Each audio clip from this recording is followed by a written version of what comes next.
Today, I want to talk to you about how to prevent injury if you're a dancer and how to condition your movement patterns under load.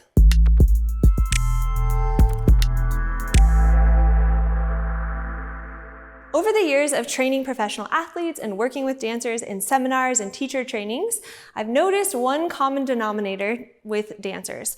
So generally, dancers go really hard, they wear and tear on their joints, they're leaping and bounding and landing, but oftentimes their dance is their sole conditioning for their sport.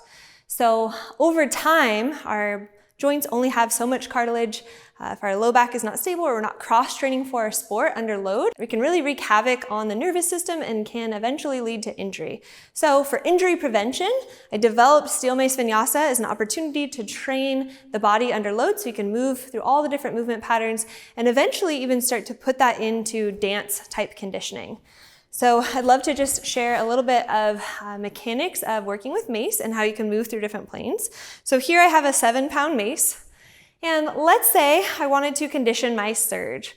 So I might be starting with a uppercut lunge, for example. This is a classic steel mace conditioning exercise. Maybe my lunge might turn into a swing. Maybe I might transition it into a different plane, into a lateral lunge, a bow and arrow.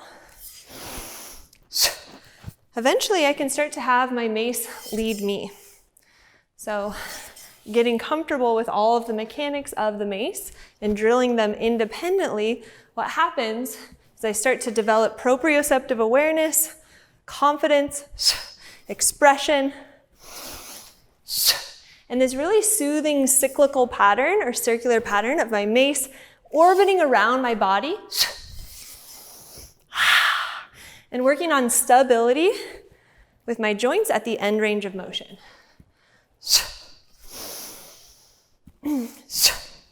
So this is a fluid progression, integrating many movements from the Steel Mace Vinyasa program.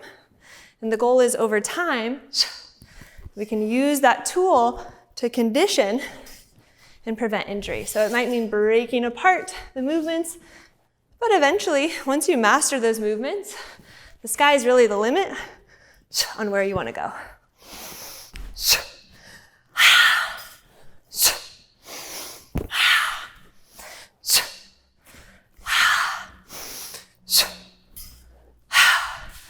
Other really cool dance-based movement exercises are loading things like lateral bending, right?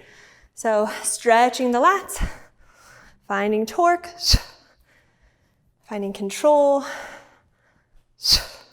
I love the single-handed swing with leg lift, incorporating a mill into that, working on height. And of course, the loaded asana, such as Warrior 2 lunges, drop swings, bow and arrow, waterfall. There's so much you can do with exploring your mace once you understand the tool and the classics.